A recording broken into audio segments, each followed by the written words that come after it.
this video, I'm going to be talking about the 3-leaf audio octave pedal. Now, they snuck in a B and an R into the word octave. That's a nod to the great bass player Tim LaFave. He plays in the Tedeschi Trucks Band, or used to play in the Tedeschi Trucks Band, plays with Wayne Krantz. He was in a great band in New York called Boomish that I really loved. That is no more, but that's the first time I heard of him, gosh, way back in, I guess, the 90s. At any rate, I can't say enough good things about this pedal. It's my favorite analog octave pedal.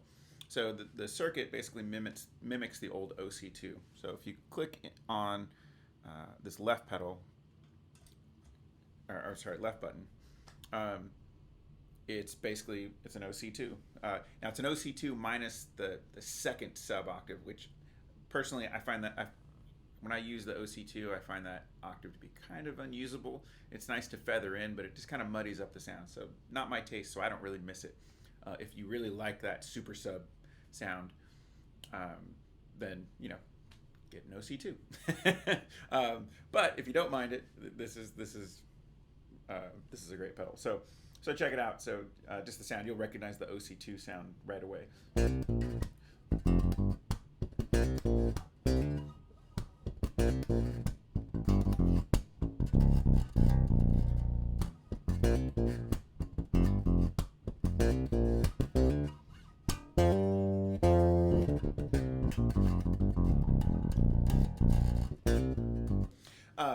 So classic OC2.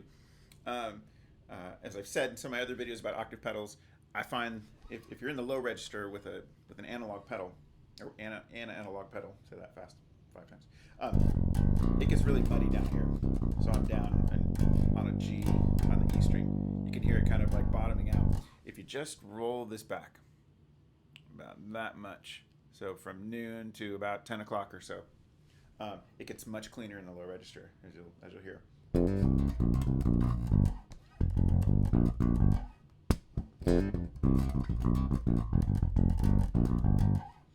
Much better. So that's all you have to do. You still have the octave sound when you move into the high register. You really don't miss that little bit of roll off.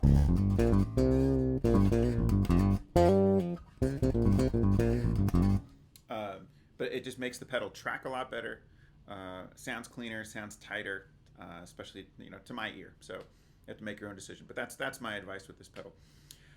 So this is a dedicated dry signal volume. This is the mix. So as you turn this counterclockwise, you're rolling off the sub octave, and conversely, when you're going clockwise, you're rolling it back in. So that's kind of how you control the volume of the sub octave. So if you've used an analog octave pedal, that pretty much takes care of that. The cool thing about this pedal is if you've used an OC2 and you've used that synthy sub octave sound where you solo that sub octave, and you get that sound that Tim LaFave and guys like Michael League like to use all the time, this pedal is awesome because all I have to do to get that sound, instead of having to reach down and knob twist, all I have to do, I don't have to reach down, I just use my foot. If I hit this pedal, it goes immediately, it solos that sub octave, and check it out, you immediately get that synth sound.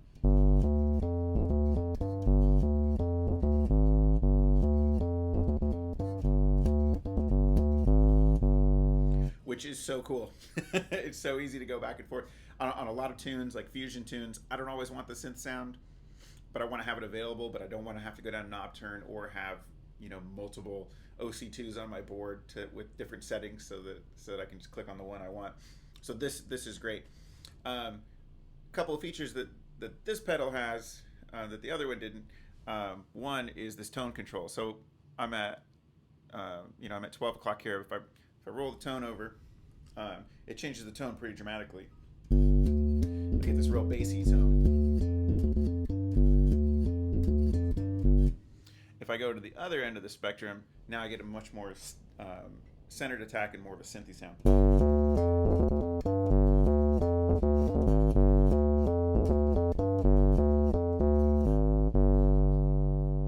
So very cool, and so you get everything in between, from like a real bassy, muted, rumbly sound to this kind of direct synth sound. Now, this particular pedal has something called the Tim switch, which is awesome. It's a mod that I don't know if Tim did it first. Tim LaFave did it first or if he asks them to do it. But it says right there, Tim. Couldn't be more obvious. If I flip this up, suddenly I get way more low end. So real quick without it, I'll center everything here. Play just another second without the Tim switch. Now check it out with it.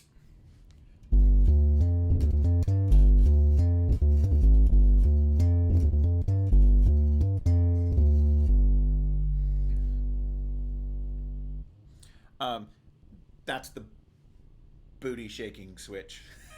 It really, on festival stages, especially, for, kind of doing electronic stuff, or trance kind of music or reggae or whatever, you just shake the whole stage with that pedal. It's awesome, and it's noticeable, especially specifically with that Tim switch. When you kick this pedal on with that switch engaged, it just fills the stage with big warm bass. It's so awesome. So this pedal's great. This is like the OC2 on steroids, in a much more user-friendly package. I think the tracking's relatively the same, and the tone is dead on, but the convenience of being able to isolate that sub-octave and then have some tone control over it, that's kind of a game changer. It just makes it, to me, the go-to pedal. Now, you can only get these used now. This particular generation, they've come out, Three Leaf has come out with the next generation of it, which it's basically the same pedal in a slightly different packaging, and they've changed this mix switch to a tone switch. So it's on pre-order right now, so I don't have one to show you, but when I get it, I'll probably do another video. But essentially, from the website, they say it's essentially the same pedal. So if you see one of these used, I'd snag it. But I'd also just go to the site and pre-order the new one, because it's going to be awesome and it looks really super sharp. So great pedal, one of my favorite pedals ever. So I can't recommend it enough. Don't you ever think that I'm afraid to be by myself. Now watch me walk.